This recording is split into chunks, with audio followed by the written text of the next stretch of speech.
श्रीमती इंदिरा गांधी जी ने इस देश की एकता और अखंडता के लिए अपने प्राणों का बलिदान दिया। वो इस देश की प्रधानमंत्री थी और पहली प्रधानमंत्री थी जिन्होंने फैसले लेकर इस देश को एकजुटता में रो कर रखा। श्रीमती इंदिरा गांधी जी ने बैंकों का राष्ट्रीयकरण किया।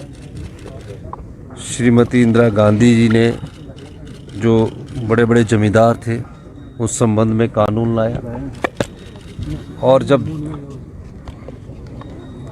उनकी हत्या हुई तो वो देश की पहली प्रधानमंत्री थी जिन्होंने इस देश की एकता और अखंडता के लिए अपने प्राणों का बलिदान दिया।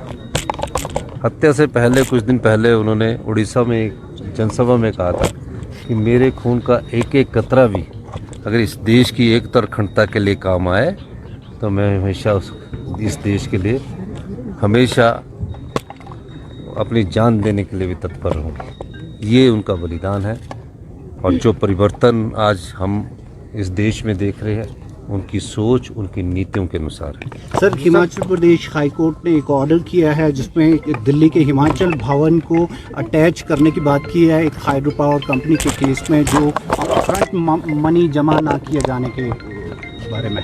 नहीं, मैंने अभी हाई कोर्ट का जो आदेश है उसको मैंने पढ़ा नहीं है। इट्स ओपन सर, लेकिन नहीं, कोई पढ़ा नहीं है। लेकिन अपफ्रंट प्रीमियम जो है वो एक पॉलिसी के तहत है, और एक पॉलिसी के तहत 2006 में जब ऊर्जा नीति बनी थी तो उसमें उस ऊर्जा नीति में मैं भी मेन आर्किटेक्ट था। मैडम स्टोक्स उस समय ऊर्जा मिनिस्टर थे। तो अपफ्रंट प्रीमियम में ये था कि कोई भी पावर प्रोजेक्ट लग जाए, लगे या ना लगे, उस पॉलिसी में क्लियर है। हमने एक रिजर्व प्राइस पर मेगावाट जैसे 10 लाख रिजर्व प्राइस रखा था, उस पर उन कंपनियों ने बोली थी। उस अपफ्रंट के मामले में आर्बिट्रेशन से कोई फैसला आया। अब आर्बिट्रेशन के भी कई ऐसे फैसले आ रहे हैं जो बड़े चिंताजनक है, कानून की अनदेखी हो रही है।